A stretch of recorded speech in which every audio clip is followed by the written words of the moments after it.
Hi everyone, this is Chandan. You're watching Educate India. In this video, we are going to discuss about Azure Kubernetes Service.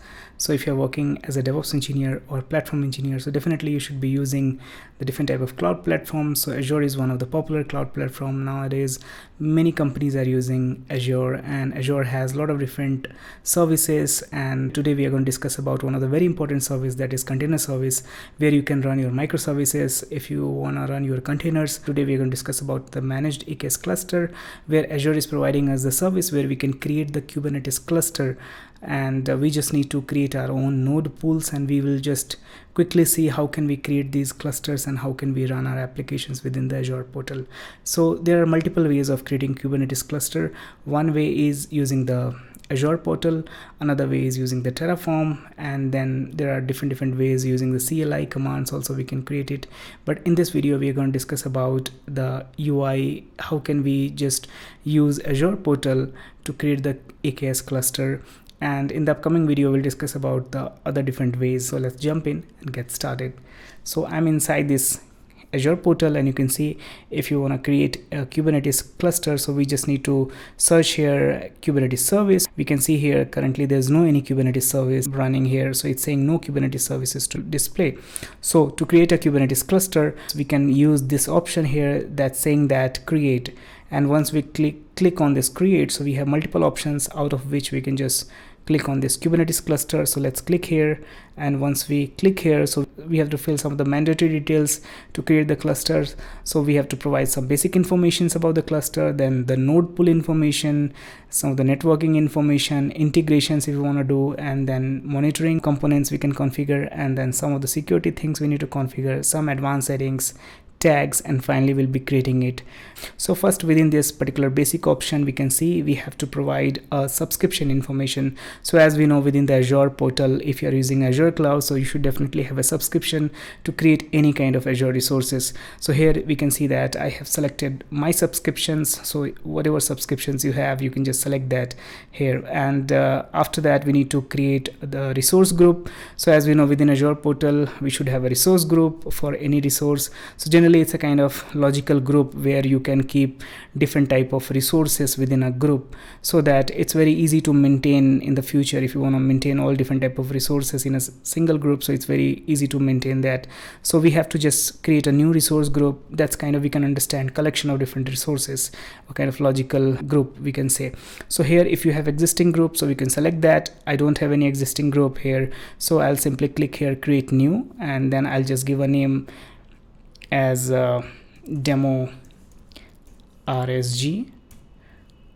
So then it's gonna create demo resource group, and then we have to provide some of the basic information about the cluster details. So we can see here we have the cluster preset configuration that says that we can just select some of the options, like we need to create production standard cluster, or economic cluster, or enterprise cluster, or dev or test cluster. So based on that, it's gonna decide the preset configurations, like best configurations it's gonna decide. So we are gonna select the dev and test. We have selected it, so we just need to provide basic cluster name here. So any name we can give, so let's name it demo AKS. And once we have given a cluster name, then we just need to select a region. So we have multiple different regions here, like in which region we want our clusters to run, so that we need to select. So let's select Central US, and then Fleet Manager is also one of the option, but we can discuss about this later in the upcoming videos, so we'll skip it for now. And then we have to select the availability zone, like in which zone we want to run this cluster. So let's select for now just zone 1. And then we need to select a pricing tier here. So pricing tier, basically it says like which pricing tier we need. So based on that, we have different type of services provided by Azure. For this video, I'm gonna use the free tier. Based on your cluster need, you can just select it here. And then if you wanna just select the long-term support, so that option also we have here. And then finally, we are gonna select that Kubernetes version. So this is one of the important selection, like what version of Kubernetes we want to run. So this is a cluster Kubernetes version, like what version of Kubernetes we want to run for this cluster. So here we have multiple different options, so I'm going to select for now this default one, 134.4. And once we have selected here, so we have some options of automatic upgrade. So it's saying that it's gonna do automatic upgrade, so it's giving multiple options here. For now I'm gonna just disable this automatic upgrade. And again, we have automatic upgrade scheduler, so we can just select a schedule if you have selected any automatic upgrade option. So we can just select the scheduler. Node security channel type, like there also we have multiple options. Like if we want to that security patches to be applied, we're gonna just select this none. And again, we have a scheduler option here, and then here we have one of the option for authentication and authorization. So this is one of the important option, what type of authentication and authorization we want for our Kubernetes cluster, whether we want the local account with Kubernetes RBAC or Microsoft Entra ID authentication or Azure RBAC authentication. So there are different type of authentication and authorization that I'll discuss in the upcoming videos, but for now let's keep this default. So now let's move to the next one. So next one, once we are done with the basic information, then we have to select the node pool information here. So we can see that for node pool information, we have here option to select the node pool. We can add the node pool based on the need.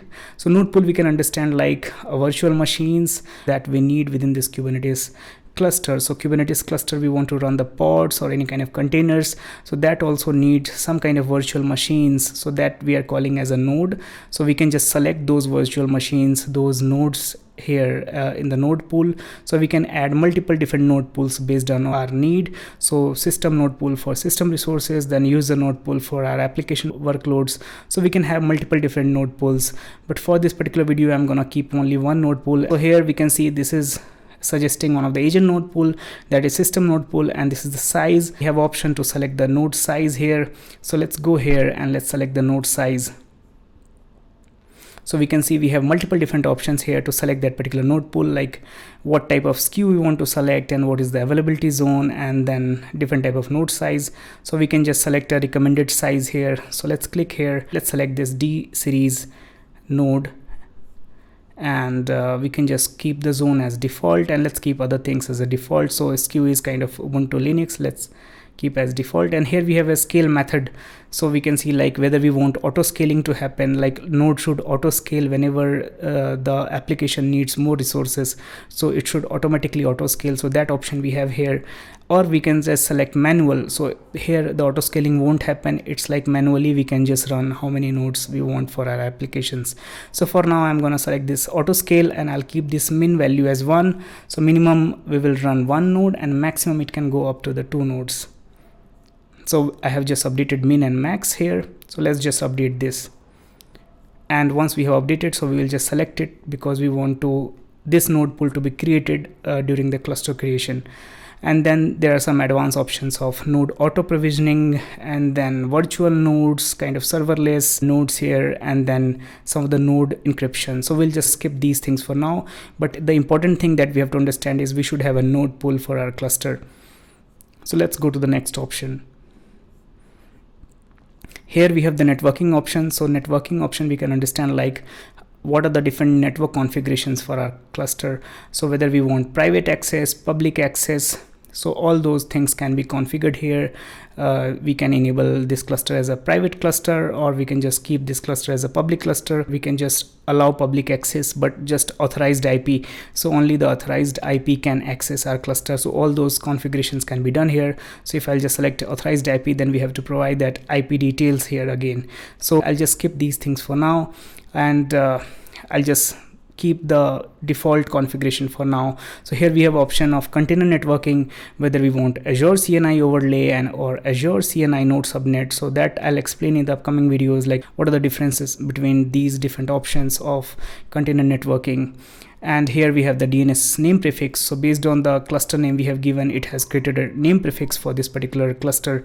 And then some of the advanced options of network policy. So different type of network policy we can configure here. That option we also have. So this is important if you want to add some security within the cluster. The next option. Now we have integrations options here. So within the integrations, we can just integrate our cluster with Azure Container Registry if you want to just integrate it. So here also we have that option. We can just create new registry and we can just add it here. Or if you want to just use Istio, that option also we have here to enable the Istio. And we have some options of Azure policy here. So we'll just skip it for now. Let's go to the next option, that is monitoring. So here we can see we have different monitoring options. We can just enable the container logs, and we can just enable the Prometheus metrics. We can enable the Grafana and ACNS, advanced container networking services, that also we can enable. So for now we'll skip the monitoring options. Let's go to the next. Here we have the cluster security options. Here we can just see that we have Microsoft Defender for Cloud that we can use, and some of the options for enabling the OIDC, and then workload identity if you want to use within that cluster, so that also we can enable here. And Azure Key Vault if you want to integrate the Azure Key Vault using the CSI driver, so that also we can just add it here. And some of the options for container network security, ACNS, we'll just use default one for now, and we'll discuss these options in the upcoming videos. Let's go to the next. And this is also some of the advanced settings, so we'll skip this for now. Let's go to the next. And then we need to give the tag information, so we can just add different tags for the different type of Azure resources. So let's add one tag like environment is test. Let's go to the next. So we can see we have just provided the basic information for this cluster, and now it's saying that review and create. So it's reviewing all the details, and if it will find any detail is missing, so it will give the error, and if it finds everything is fine, so there will be no error, and we can just create this resource. So we can see that there is no any error, and now it's giving option to create. So it has successfully validated the information that we have provided for this cluster. So now let's click on create. We can see here it's saying initializing deployment. It means it has just started the deployment. It has just started creating this particular Kubernetes cluster, and it's saying deployment in progress. This might take some time. So it might take 4 to 5 minutes because it has to provision the node pool, and it has to create different type of resources. So this will be ready in 5 minutes. So we can see that now it's saying deployment succeeded. It means it has successfully created this AKS cluster. So let's go to the resource, and we can see the cluster. So we can see that demo AKS cluster is ready now, and the power state it's saying running, and cluster operation status is succeeded. That means that we have successfully created our Kubernetes cluster, and we can just connect to this cluster. We can check the node details. So let's just connect to the cluster.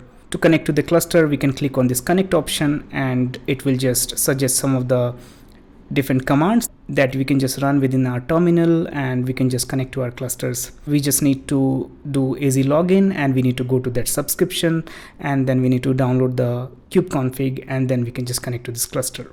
So let's just go to the terminal. This is my terminal, and we need to install the AZ CLI first. So I have already installed using the brew. So once AZ CLI is installed, so verify this by running AZ, and then we can see it's giving the different AZ commands. So AZ, we need to run different type of Azure CLI commands, and then we can just interact with the Azure resources. So here we need to connect to Kubernetes cluster, so we need that AZ CLI installed in our local machine. So I'll just simply go to that particular subscription, and then I'll just download that cluster credentials. So let's first go to that subscription. So I have just set the subscription, and then I'll just download the cluster credentials. So it's suggesting the command to download the cluster credentials, and we can see it's saying that it has just merged that kubeconfig. So let's now try to connect to this cluster. So I have downloaded OpenLens to kind of go inside that cluster and see the different resources. So let's go to the OpenLens, and I'll click here browse, and then I can see demo AKS. Here we have this kubeconfig option. So let's click here. It will connect to that AKS cluster. So we are inside that Kubernetes cluster now, and we can see that this particular agent pool was created 4 minutes back, and now we can see the different type of resources, some system resources running. So we can see these are the different system resources that it has just created for that Kubernetes cluster. But if you want to run any application pod, that also can be run in any kind of namespace. So let's try to run one NGINX container here, and let's see like whether we are able to run the NGINX container. For that, I'll create a new namespace. So let's say kubectl create ns nginx. So we are just creating one namespace nginx. So it's saying nginx namespace created. If I'll open it here, so I can see here, I can see now nginx namespace, but there won't be any resources running, so there is no any pod running. So let's try to run basic nginx container. I'll just copy one manifest to run the basic NGINX container. So let's click on create resource.